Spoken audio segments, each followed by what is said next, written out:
یہ سارا مضمون میں اس کی صحبت سے سمجھا ہوں، کتابوں سے نہیں سمجھا۔ مجھے کتابیں زبانی یاد تھیں، میں کتابوں کا حافظ تھا، لیکن اللہ کی قسم میں مضمون کتابوں سے نہیں سمجھا، یہ میں اس بندے کی صحبت سے سمجھا کہ اخلاق سیکھنے پڑتے ہیں۔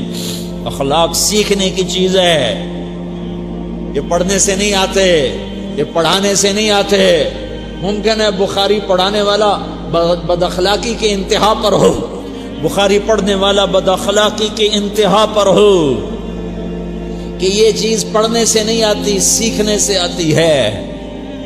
پڑھا، کتابیں زبانی یاد کی، چٹائیوں کے ساتھ سل کے بیٹھ کے پڑھا، نہیں سمجھ میں آئے، ایک ہستی کو دیکھا، ایک اخلاق والے کو دیکھا، اس کے ساتھ چند صبحیں گزری، چند شامیں گزریں جو میری زندگی کا سب سے قیمتی اثاثہ ہیں، تو پھر مجھے پتا چلا کہ اخلاق کسے کہتے ہیں، اور اخلاق بھی سیکھنے کی چیز ہے، اور اخلاق ہی انسانیت کا نام ہے۔ بد اخلاقی ہے تو انسانیت نام کی شے کوئی نہیں۔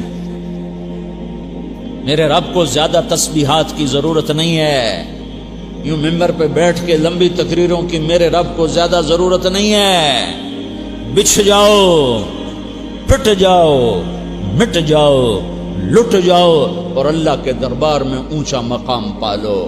لوگوں کی سہنا سیکھ لو، لوگوں کے زخم سہنا سیکھ لو، لوگوں کی لگائے ہوئے نشتر، لوگوں کے لگائے ہوئے زخم چھوڑ دو رسنے کے لیے، چھوڑ دو گھاؤ بننے کے لیے، چھوڑ دو انہیں گہرا ہونے کے لیے۔ یہ جتنے گہرے ہوں گے اتنا تم اللہ کو محبوب نظر آؤ گے۔ تو بچا بچا کے نہ رکھ اسے، تیرا آئینہ ہے وہ آئینہ کہ شکستہ ہو تو عزیز تر ہے نگاہ آئینہ ساز میں۔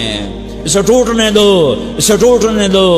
توڑنے والوں کو کہہ دو آ جاؤ ادھر آ ستمگر، ہنر آزمائیں تو تیر آزما، ہم جگر آزمائیں۔ لوگوں کو بولنے دو، عورتوں کو بولنے دو، تم سنتی جاؤ اور سہتی جاؤ اور پیتی جاؤ اور اف نہ کرو اور آہ نہ کرو۔ تم وقت کی رابعہ بصری ہوگی، تم وقت کے جنید بغدادی ہوگے۔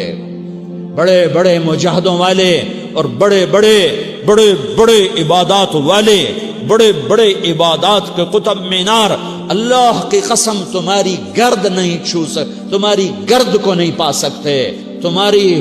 تمہیں پہنچنا تو کہاں ہے، تمہاری گرد کو بھی نہیں پہنچ سکتے ہیں۔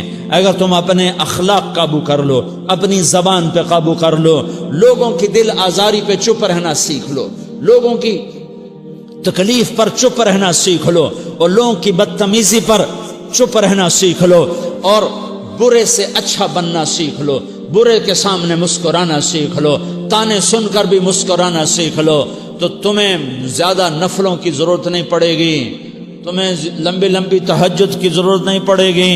تم وہاں پہنچو گے جہاں کوئی نہ پہنچ سکے گا، تم ادھر جاؤ گے جہاں کوئی نہ جا سکے گا، تمہارے مقامات کو کوئی پا نہ سکے گا آخرت میں، نہ دنیا میں نہ آخرت میں۔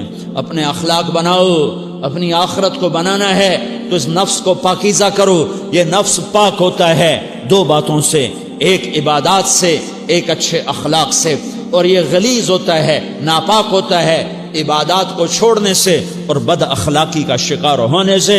بد اخلاقی سب سے بڑی غلاظت اور کبیرہ گناہ سب سے بڑی غلاظت ہے، اور عبادات سب سے بڑی خوراک ہے، سب سے بڑی پاکیزگی ہے۔ اچھے اخلاق سب سے بڑی خوراک ہے، سب سے بڑی پاکیزگی ہے۔ گناہوں کا چھوڑ دینا سب سے بڑی طہارت ہے۔ یہ کرو گے اللہ تمہیں چمکائے گا، تمہاری دنیا بھی بنائے گا، تمہاری آخرت بھی بنائے گا۔ یہ اخلاق سیکھنے پڑتے ہیں، عبادات کو سیکھنا پڑتا ہے۔ اللہ کے راستے میں جاؤ، اللہ کے راستے میں پھرو، اور اپنے اخلاق بھی بناؤ، اپنا ایمان بھی بناؤ، اپنے کردار کو بھی بناؤ، اور مرتے دم تک یہ محنت کرتے رہو کرتے رہو کرتے رہو۔ کرتے کرتے موت آ گئی تو جو ادھورا پن ہے اللہ دور کر دے گا، جو ادھورا پن ہے اللہ دور کر دے گا۔ اور کوشش کرو 24 گھنٹے کی زندگی میں اس زبان پہ خیر کے سوا کچھ نہ نکلے۔ تم بے شک فرض نماز پڑھو، تسبیحات مسنونہ پڑھو، تو لمبے ذکر نہ کرو، لمبے قرآن نہ پڑھو، لمبے نفل نہ پڑھو، میری ایک مان لو، یہ زبان پہ قابو پالو، اس زبان کو بند کرنا سیکھ لو، اسے ہونٹوں تلے، اسے دانتوں تلے دبانا سیکھ لو، یہ ہونٹوں کے در بند کرنا سیکھ لو۔ یہ مدرسے کے طلبہ نظر آ رہے ہیں، ان کو شیطان کوئی دعوت دے گا شراب پیو، ان کو کوئی شیطان دعوت دے گا کہ جوا کھیلو، ان کو دعوت دے گا غیبت کرو، ان کو دعوت دے گا فلاں کی برائی کرو، ان کو دعوت دے گا اس کے عیب ڈھونڈو اور اس کو چسکے لے لے کر بیان کرو۔ یہ اس گناہ کی مار دیتا ہے، اس میں ایسی مار دیتا ہے کہ نمازیں صاف ہو جاتی ہیں، عبادات صاف ہو جاتی ہیں، علم صاف ہو جاتا ہے، تبلیغ صاف ہو جاتی ہے۔ ہمارے استاد مولانا زار شاہ صاحب رحمۃ اللہ علیہ ہمیں فرمایا کرتے تھے، جب وہ کبھی غیبت کی نفرت بٹھاتے تو فرمایا کرتے تھے تم سب سے زیادہ کمائی کرنے والا طبقہ ہو طلبۃ العلم، لیکن ایک بول بول کر ساری کمائی پہ پانی پھیر دیتے ہو۔ تو میرے بھائیوں چاہے دین والے ہو چاہے دنیا والے ہو، مدرسے والے ہو کالج والے ہو، ایک عبادت کو بناؤ، ایک اپنے اخلاق کو بناؤ، تو اللہ تمہارے ساتھ ہے، دنیا بھی تمہاری ہے، آخرت بھی تمہاری ہے۔ اگر اللہ کو ساتھ نہ لیا اور اس نفس کو پاکیزہ نہ کیا تو یہ جہان بھی برباد ہے، اگلا بھی برباد ہے۔ اسے پاک کرنے کی نیت آج سے نیت کرو کہ اسے انشاءاللہ پاک کرنے کی کوشش کریں گے۔ تو نیت کرتے ہو تو توبہ کی بھی نیت کرتے ہو، تو کہو یا اللہ میری توبہ،